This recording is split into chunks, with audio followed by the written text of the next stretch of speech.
Hi guys, I hope you're well. Welcome back. In the previous video, we were talking about free cash flow to firm, and there was one question that I asked you at the end of the video. Well, if you haven't yet got a chance to have a look at that video, please click on the link that you're seeing at the top of the screens right now. The same link is in descriptions as well. So please watch that video before you continue this.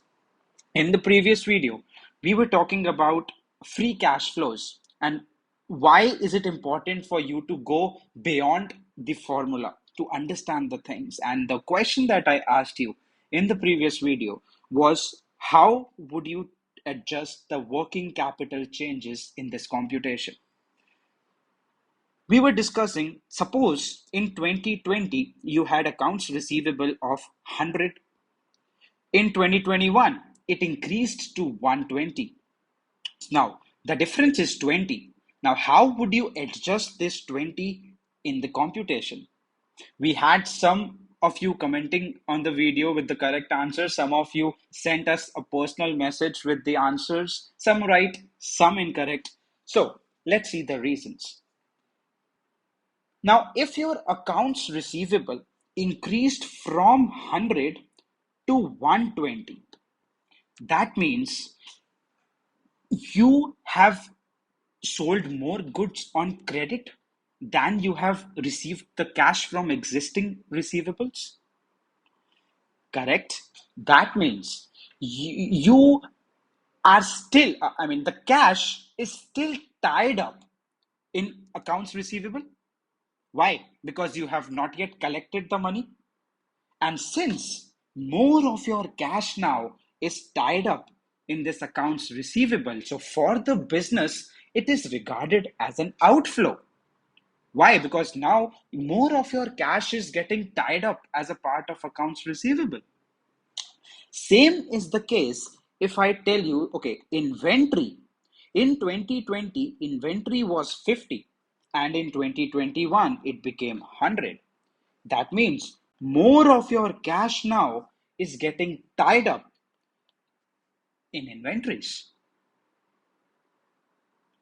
right? And hence, for your business, it is regarded as an outflow. And since it is regarded as an outflow, you have to subtract the increase in current assets. Why?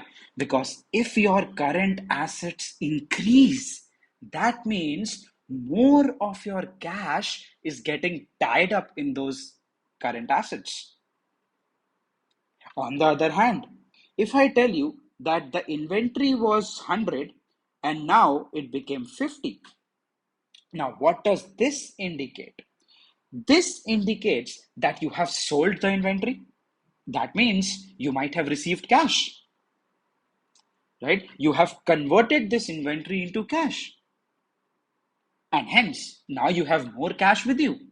And hence, it is regarded as an inflow. So, when the current assets decrease, that means it is regarded as an inflow of cash. And hence, in this computation, even in cash flow statement, remember, in cash flow statement also, we have the same treatment. If the current assets decrease, we'll add the working capital changes. Why? Because it is a source of cash, not a use of cash for us, right? Versus if I take the example of a current liability, suppose 2020 and 2021. If I say accounts payable was 100 and now it became to 150. So how much is the difference? The difference is 50.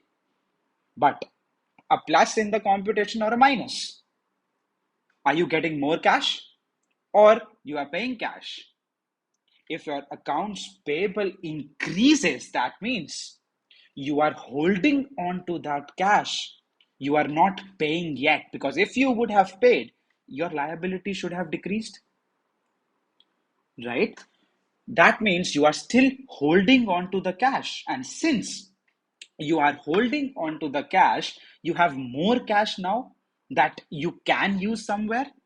And hence, if your current liabilities increases, that means you are holding on to that cash, which you can use it somewhere, and hence it is a source of cash. That means it is to be added. It's an inflow. It's regarded as an inflow of cash. And hence, increase in current liabilities to be added, increase in current assets to be deducted. If I tell you that accounts payable was 100, now it became 50. Now this 50, this decrease in current liabilities, why will this decrease happen? Because you would have paid 50, let's say, dollars to the accounts payables. And if you have paid something in the cash flow statement, you have to subtract, right? So that is the thumb rule. That is the adjustment of working capital changes, guys, right? So increase in current assets, you subtract it. Decrease in current assets, you add. Increase in current liabilities, you add. Decrease in current liabilities, you subtract.